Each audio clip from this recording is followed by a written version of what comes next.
ខ្ញុំចង់សារភាពមួយបានអត់បានតារឿងអីគេខ្ញុំស្រឡាញ់យើង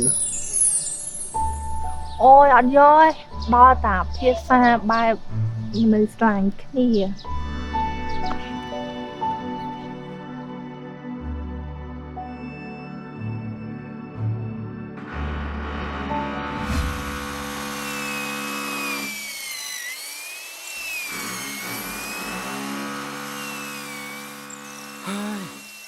ថាទិញផ្ទះមកផ្ទាល់ខ្លួនឲ្យគេងលក់ស្រួលដល់អញ្ចឹងជាប់គ្នាអញ្ចឹងអត់ស្រួលទេ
ឃើញទេ